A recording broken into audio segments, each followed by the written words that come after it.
네, 우리 보좌의 축복을 누리는 언약기도 기도함으로 오늘 아침 예배 시작하도록 하겠습니다. 네, 함께 기도하겠습니다. 살아계신 하나님 아버지 감사합니다. 이 시간도 그리스도 언약 잡고 복음 누리는 기도하게 하시니 감사합니다. 주는 그리스도시요 살아계신 하나님의 아들이심을 믿습니다. 예수님은 나의 모든 죄를 사하신 나의 참제사장이요 나를 사단의 손에서 건지신 나의 참된 왕이요 나에게 영원한 생명을 주신 나의 참 선지자이심을 믿습니다. 그리스도는 내 인생 모든 문제의 답이시며 내 삶의 주인이심을 고백합니다. 지금 이 시간 기도하는 나에게 주의 성령으로 충만하게 역사하여 주옵소서. 하나님, 지금 이 시간 성삼위 하나님께서 말씀으로 내 삶 속에 성령 충만함과 오력을 더하여 주시옵소서. 말씀을 선포하시는 성부 하나님, 그 구원의 말씀을 성취하시는 성자 그리스도 예수님, 말씀으로 나와 함께 하시는 성령 하나님이 영력, 재력, 체력, 경제력, 인력으로 충만하게 하사 237 나라 5천 종족을 살리게 하옵소서. 하나님, 지금 이 시간 기도를 통하여 내 안에 7망대, 7여정, 7이정표가 세워지게 하여 주시옵소서.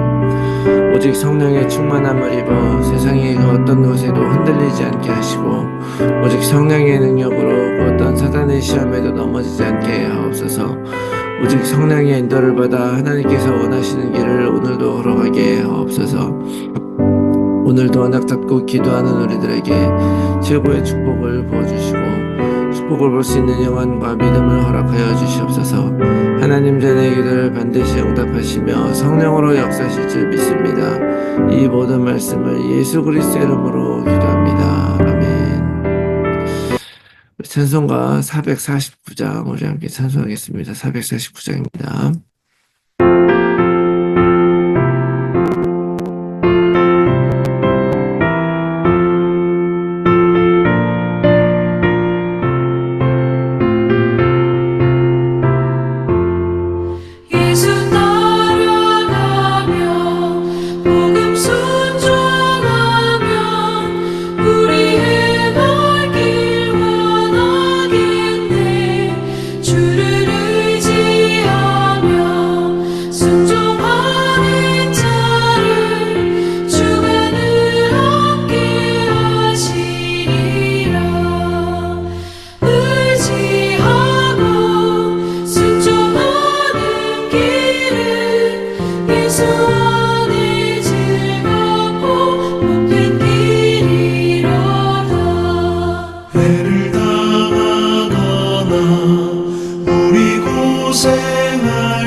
예수 안에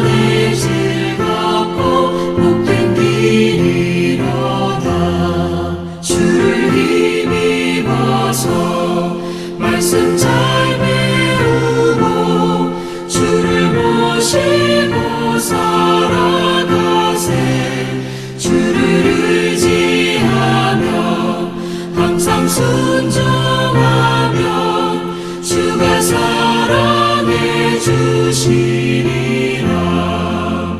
의지하고 순종하는 길은 예수 안에 즐겁고 복된 길이로다.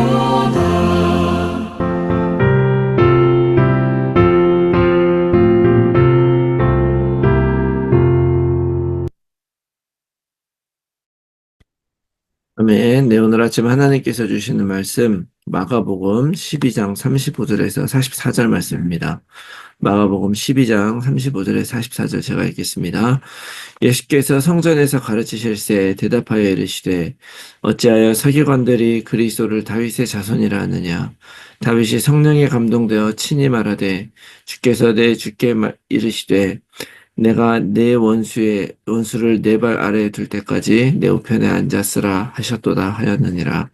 다윗이 그리스도를 주라 하였은즉 어찌 그의 자손이 되겠느냐 하시니 많은 사람이 즐겁게 듣더라. 예수께서 가르치실 때에 이르시되 긴 옷 입고 다니는 것과 시장에서 문안 받는 것과 회당의 높은 자리와 잔치의 윗자리를 원하는 서기관들을 삼가라. 그들은 과부의 가산을 삼키며 외식으로 길게 기도하는 자니 그 받는 판결이 더욱 중하리라 하시니라. 예수께서 헌금함에 대하여 앉으사 우리가 어떻게 헌금함에 돈 넣는가를 보실세.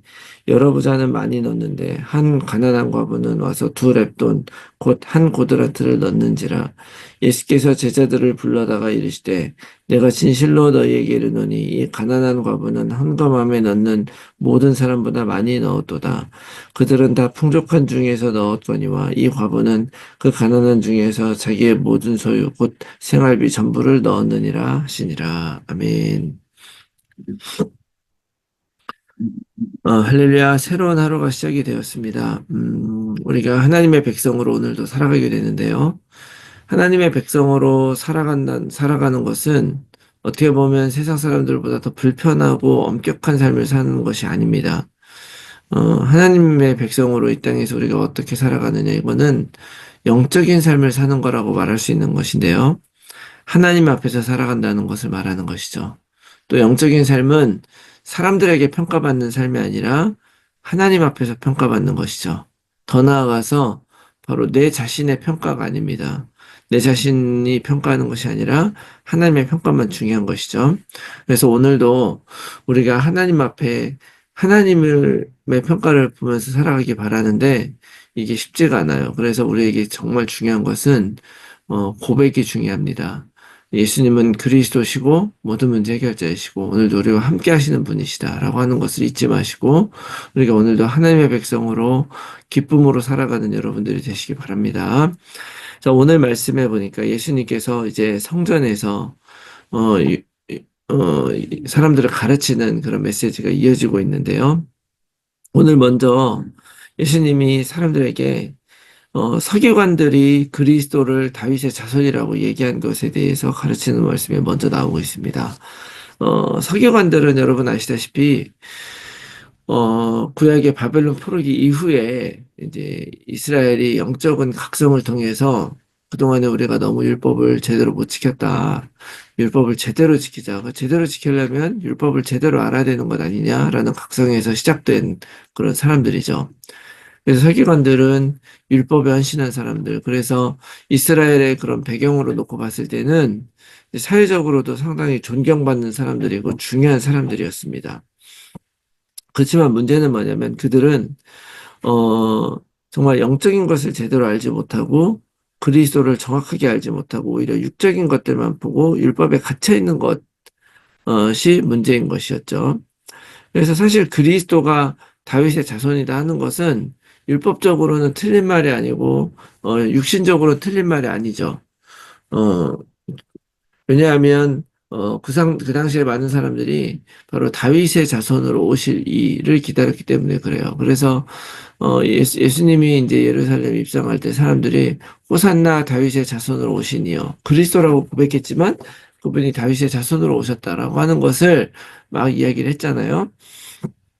그런데 그런 이제 서기관들에 대해서 예수님이 뭐라고 가르치시냐면 그렇다면 왜 시편에 있는 말씀, 다시 말하면 시편 110편, 우리가 얼마 전에도 강단 메시지로 받았던 말씀인데, 그 110편에 보면 다윗이 성령에 감동되어 오실 그리스도를 주라고 불렀느냐, 자기 자손을 주라고 부를 수가 있느냐, 이렇게 얘기를 했다는 것이죠. 그 당시에는 어, 씨를 통해서, 혈통을 통해서 이렇게 장자의 명분이 흘러내려오기 때문에 사실은 부모와 자식의 어떤 그 족보적인 관계가 굉장히 중요한 사회였죠.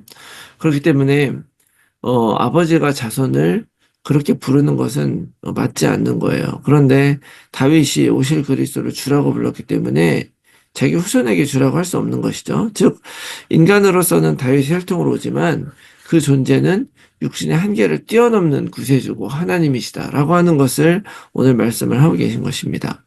이런 예수님의 가르침은요, 사실은 베드로에게 가고 바울에게도 가고 그래서 이 예수님이 그리스도라고 하는 것을 선포하던 복음 선포 현장에서 어김없이 등장을 합니다.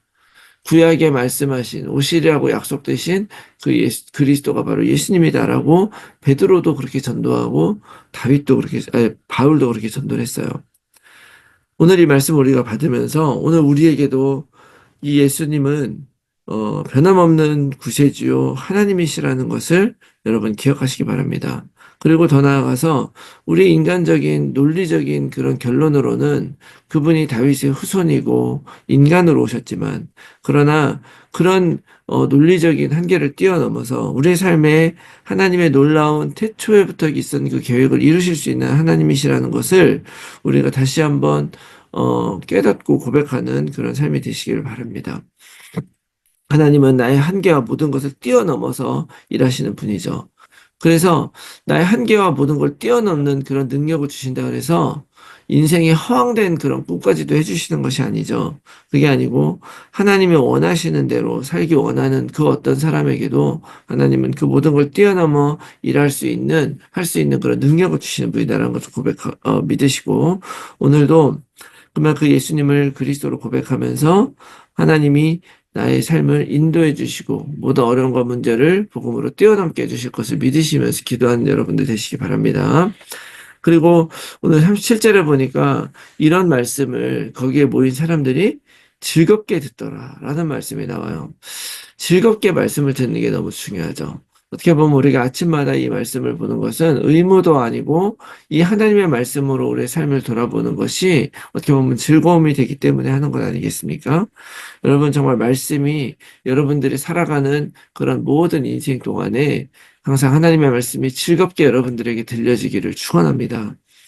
어떤 말씀들이 사실 나에게 즐겁게 들어옵니까? 나에게 좋은 말씀들. 근데 무엇이 나에게 좋은 말씀이에요? 나한테 관심이 있는 거, 내가 정말 이것이 중요하다고 나한테 좋은 것이라고 생각하는 것. 이러면 즐겁게 들어오죠. 그런 것들이 어떻게 생깁니까? 제가 중학교 때 부끄러운 말씀이지만 수학을 잘 못했어요.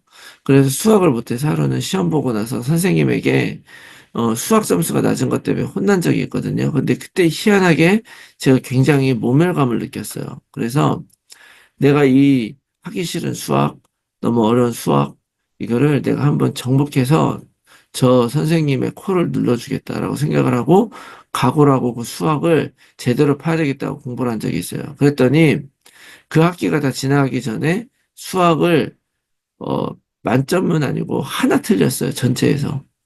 하나를 딱 틀리는 그런 일이 일어나더라는 거죠. 정말 저는 수학이 별로 좋지 않았는데, 그럼에도 불구하고 한번 해야 되겠다 맘먹고서 덤비니까 그것이 또 되어지는 거예요. 다시 말하면, 오늘 우리가 하나님의 말씀이 모든 것들이 나에게 즐거워지는 방법은 뭐냐?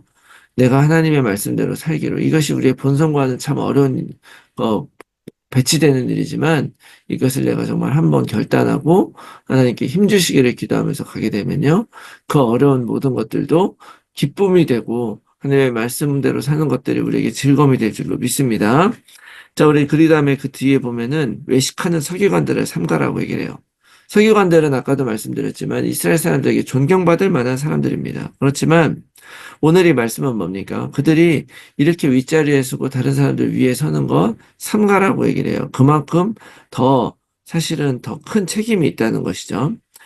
하나님께서 오늘 이 말씀을 여기 주시는 것은 뭐냐면 너희들이 율법과 이런 것들에 대해 잘한다 그래서 교만하지 말라는 거예요. 하나님은 교만을 죄라고 말씀하십니다. 절대 교만하지 말라 그래요. 왜냐하면 교만이란 것은 어디에서부터 오냐면 비교에서부터 와요. 비교. 그 사람보다 내가 더 낫다. 그러나 오히려 다른 사람을 나보다 더 좋게 여기라고 한 성경은 이야기하잖아요. 내가 더 잘난 걸 하나님 모르셔서 그러는 것이 아니죠. 그렇게 해야 다른 사람이 더 존귀해지는 거예요. 나보다 다른 사람을 더 높이 여겨야. 자, 그리고 이런 비교는 하나님을 떠난 데서부터 오는 거예요. 하나님이 절대적인 우리 기준으로 있을 때는 다른 사람보다 내가 더 나을 것이 하나도 없죠. 다 똑같은 하나님 앞에 자녀인 거예요. 그런데 그렇게 생각하지 않고 비교하게 되는 거죠. 하나님이 없다. 하나님을 잃어버리니까. 그래서 이렇게 비교하고 교만한 사람들은요, 더 중한 심판을 받게 되는 것이다라고 얘기하는 거죠. 오늘 우리가 다시 한번 비교하지 않는 삶을 사시기 바랍니다. 하나님이 나에게 준 축복은 축복대로 감사하고 또 부족한 것은 부족한 대로 감사하고 또 남을 더 높이 여겨주신 여러분들 되시기 바라고요. 마지막으로 오늘 한 과부가 두 렙돈을 헌금한 걸 보고 그 누구보다도 많이 헌금했다라고 말씀하시는 예수님의 말씀 속에서 오늘 굉장히 중요한 것을 우리가 발견하기 바랍니다. 이 렙돈이라는 그 동전은 그 당시 가장 작은 돈의 단위예요. 두 고드란트가 한 렙돈이고, 그 다음에 이 한 고드란트는 참새 두 마리에 해당하는 아사레온의 4분의 1이죠. 그러니까 원 렙돈은 참새 두 마리의 8분의 1 갇힌 거예요. 다시 말하면 참새의 4분의 1마리 값. 굉장히 적은 것이죠. 근데 하나님은 그 헌금의 양의 크고 적은 걸 보는 게 아니라 그것이 그 사람에게 얼마나 많은 포션이냐를 보시는 거죠. 그리고 하나님에게는 큰 돈이 필요가 없어요. 그러니까 큰 돈을 내든 적은 돈은 그걸 보는 것이 아니라 그 사람은 이 얼마나 많이 하나님께 드리느냐를 보시는 거예요. 왜 그러냐면, 하나님이 헌금을 하라고 하는 것은 하나님을 위해서가 아니라 바로 나를 위해서 그렇게 하는 것입니다. 왜냐하면 재물이 있는 곳에 나의 마음이 있기 때문에 그래요. 11조 역시 우리들은 10분의 1을 하나님께 드리는 거라고 하지만 여러분께 11조 드리는 것이요. 하나님이 모든 것을 주셨다는 마음이 있지 않으면 드리기가 쉽지가 않아요. 왜냐하면 10분의 1도 작은 돈이 아니기 때문에 그래요. 물론 이것도 깊이 얘기할 수 있지만 더 중요한 것은 얼마큼 하나님께 나의 것을 드리는 것이 하나님이 원하시는 만큼 드리는 것이냐고 했을 때 여러분 제가 정확하게 말씀드리면 성경은 우리들에게 모든 것을 드리라고 얘기해요. 하나님은 우리의 모든 것을 드리기를 원하십니다. 그런데 그 모든 것을 드리면 우리가 살 수 없잖아요. 그 10분의 1만 드려도 된다라고 얘기를 하는 거예요. 그것은 모든 것이 하나님의 것을 인정한다는 것을 얘기하는 것이죠. 왜 그렇게 해야 되느냐? 그 헌금, 재물이 있는 곳에 나의 마음이 있기 때문에 내가 정말 하나님에게 마음이 있다면 10분의 1이 아니라 100분의 1을 10분의 5를 드리고 10분의 10을 다 드릴 수도 있을 거라고요. 그런 하나님은 그렇게 드릴 필요까지를 얘기하지 않아요. 왜냐하면 그것을 드리는 것은 바로 내가 하나님에게 100% 우리 마음을 주길 원하고, 그러면 하나님은 우리 인생을 책임지기 때문에 그렇습니다. 하나님께 100%를 드리고 50%를 드리기 이전에 그 모든 것들을 주신 것이 하나님이시라는 것을 기억하기 바라는 것이죠.